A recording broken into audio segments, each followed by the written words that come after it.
Right now, the world is facing a coronavirus pandemic. But to truly understand what is happening, let's delve into what this virus is. The official name of the virus is actually SARS-CoV-2, not COVID-19. COVID-19 is the name given to the disease caused by the virus, and coronavirus is the name of the family of viruses that it belongs to. But how does SARS-2 work? Here's what the virus looks like. Notice that it's covered in spikes? These spikes bind to the complementary receptors of our cells, and this is what allows the virus to pass its genetic material. If they weren't complementary, the virus would not be able to infect us. Once binded, it passes its genetic material, which is known as RNA.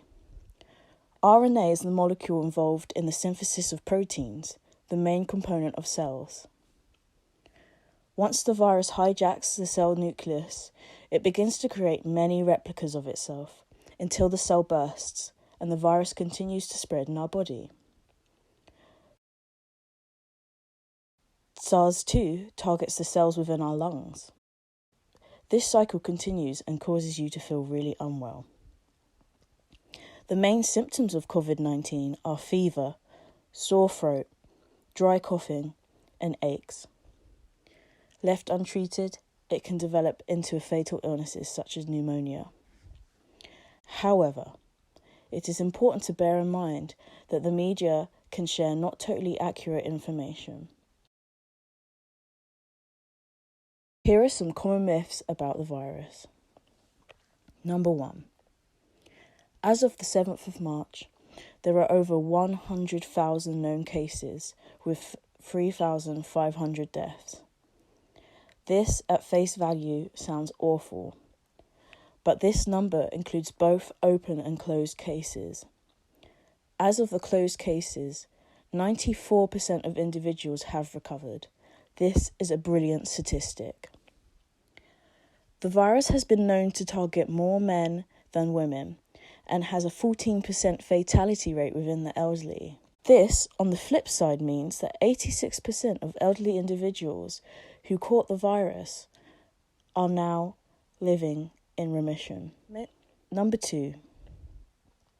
Many antibacterials will not work against the virus. Antibacterials target microorganisms known as bacteria, and viruses are a separate microorganism. This is why washing your hands is more beneficial. Of course, this is not always possible.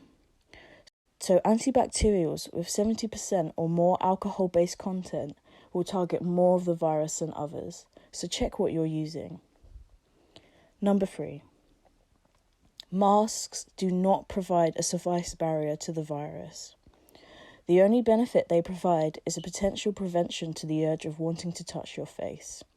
This means panic buying masks won't help you as much as you think. Number 4. The virus is airborne, sort of. It can travel short distances, but will eventually fall to the ground. However, when working in an office, it can be carried by drafts or bursts of wind caused by the aircon or weather, so stay vigilant. Number 5. There are actually 2 strains of the virus currently. They have been labelled S and L.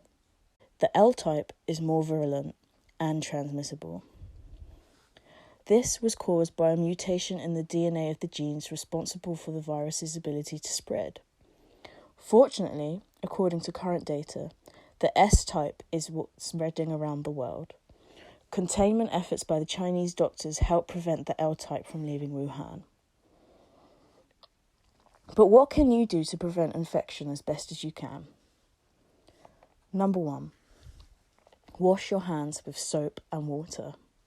You may have heard that singing happy birthday twice is the length of time required for sufficient washing, but there are many other catchy songs to sing along to. Jolene. Jolene, Jolene, Jolene, Jolene. Staying Alive. Staying alive, staying alive. Truth Hurts. White men great till they gotta be great. Woo! I just took a DNA test. Help teach the people that you care for to wash their hands proficiently by following the advice given by the NHS. Number 2. Clip the nails of yourself and the person that you care for. This prevents the build-up of dirt and the virus in that hard-to-reach spot. Number 3. Prevent touching things in public, including handrails, doorknobs, etc. If you do happen to touch these things, make sure you wash your hands as soon as you get the chance before continuing about your life. Number 4. Keep your hands away from your face. This is one of the easiest ways the virus can spread, so make a habit of noticing where your hands are. This is when a mask may come into use. Number 5. Continually to check the temperature of yourself and the person you care for. Anything above 37 degrees may indicate a fever. Number 6. Dial 111 if you're experiencing the symptoms of SARS-2, or you've been in contact with someone who has recently been to a highly infected area within the last 14 days. Do not go to a GP or a hospital. This could cause the infection to spread. Number 7. If you do believe that there will be a risk of quarantine, stock up on some canned food. Number 8. If you have a compromised immune system or you're elderly, please take extra precaution when you're outside. You are the most vulnerable to the virus, and your safety must be your biggest concern. Number 9. If you're experiencing anxiety, please talk with your doctors. Try and avoid the biased data and research into release information to understand it fully. There is a need to be concerned for your safety during this time, but anxiety will not help you. Trust your instincts. The truth is, any pandemic can be scary, but following these steps will give you the best chance of avoiding infection to both yourself and the people you care for. And remember, keep calm and wash your hands.